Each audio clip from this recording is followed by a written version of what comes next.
Assalamualaikum warahmatullahi wabarakatuh. Halo semua, kenalkan nama saya Dilda Putusrani dengan NPM 2321030018 dari Fakultas Syariah Jurusan Hukum Ekonomi Syariah, mahasiswi Universitas Hasanuddin dari Intan Lampung. Di sini saya akan membuat video untuk memenuhi tugas mata kuliah Fikih Siasah dengan dosen pengampu Bapak Muhammad Irfan SHI SMY. Baiklah, di sini saya akan menyampaikan materi yang pertama, yaitu tentang fikih siasah dan siasah syariah.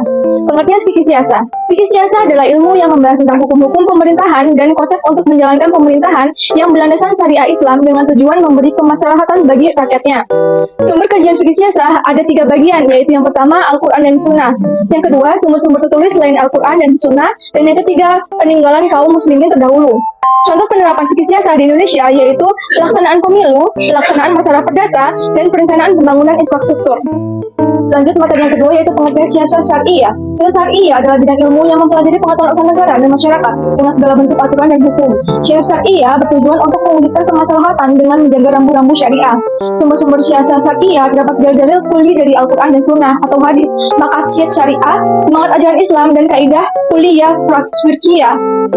Yang ketiga, contoh penerapan siasah syariah di Indonesia yaitu penerapan dalam sistem zakat dan sedekah, pendidikan dengan berbasis syariah, dan peraturan perundang-undangan di Indonesia. Lanjut materi yang kedua yaitu sumber dan pendekatan dalam kajian fikih siasah. Pengertian fikih siasah. Fikih siasah adalah hukum Islam yang mengatur politik dan pemerintahan untuk mencapai keadilan dan kesejahteraan. Dasar hukum fikih siasah dibagi menjadi 2 sumber, yaitu sumber primer dan sekunder. Di sumber primer yang pertama ada Al-Quran, yaitu terdapat dalam surah An-Nisa ayat 58 dan surat Al-Hujurat ayat 13. Kemudian ada hadis riwayat Muslim yang isinya setiap kalian adalah pemimpin, menunjukkan tanggung jawab pemimpin. Yang kedua ada sumber sekunder yaitu ijma dan qiyas. Analisa fikih siasah. Pendekatan fikih siasah bersifat adaptif, menggabungkan prinsip Islam dengan konteks sosial dan politik saat ini melalui metode tekstual dan kontekstual. Contoh fikih siasah di Indonesia yaitu peraturan syariah di Aceh, musyawarah dalam demokrasi Pancasila. Lanjut materi yang ketiga yaitu tentang ketatanegaraan dalam sejarah Islam. Pengertian ketatanegaraan Islam. Ketatanegaraan Islam adalah sistem pemerintahan yang berdasarkan ajaran Islam dengan tujuan mewujudkan keadilan dan kesejahteraan umat, seperti pada masa khalifah dan imamah. Dasar hukum ketatanegaraan Islam yaitu terdapat dalam Al-Quran dan hadis. Lalu, Piagam Madinah juga menjadi contoh awal tata kelola Islam. Analisa ketatanegaraan Islam. Ketatanegaraan Islam bersifat fleksibel, memungkinkan penerapan yang sesuai konteks zaman, namun tetap berpegang pada prinsip keadilan dan kesejahteraan. Contoh ketatanegaraan Islam yaitu Undang-Undang Syariah di Aceh dan Kesultanan Samudra Pasai pada tahun 1297 sampai 1521. Lanjut materi yang keempat yaitu konsep penting dalam sejarah pemerintahan Islam. Pengertian pemerintahan Islam. Pemerintahan Islam adalah sistem pemerintahan yang didasarkan pada prinsip-prinsip syariah dan ajaran Islam yang bertujuan untuk menerapkan nilai-nilai Islam dalam masyarakat. Dasar hukum pemerintahan Islam yaitu terdapat dalam Al-Quran dan hadis, istijad dan ijma.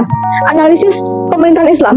Konsep-konsep ini membantu kita menganalisa bagaimana dan mengapa peristiwa itu terjadi serta dampaknya terhadap kehidupan sekarang.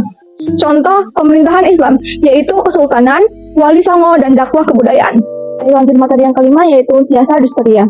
Pengertian siasah dusteria. Siasah dusteria adalah bagian dari fikih siasah yang membahas tentang masalah perundang-undangan negara. Dalam hal ini juga dibahas antara lain konsep-konsep konstitusi dan legislasi.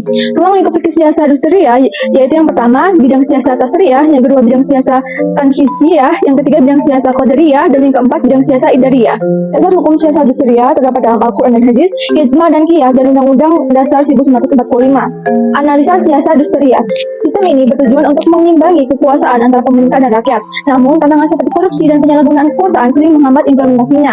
Contoh siasah dusteria atau perundang-undangan negara di Indonesia, yaitu yang pertama penyelenggaraan pemilihan umum yang diatur Undang-Undang Dasar 1945, Undang-Undang tentang Peradilan Agama, dan Undang-Undang tentang Pengolahan Zakat. Dan materi yang terakhir yaitu materi ke-6 tentang siasah dauliyah. Kemudian siasah dauliyah. Siasah dauliyah ini adalah fikih siasah yang membahas tentang hubungan internasional politik dalam Islam.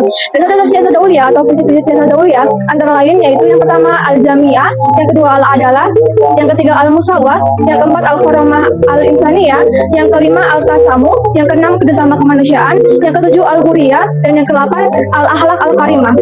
Analisa siasah dauliyah. Siasah dauliyah menekankan diplomasi dan kerjasama internasional yang adil, menjaga perdamaian, dan hanya melakukan perang untuk membela diri jika diperlukan.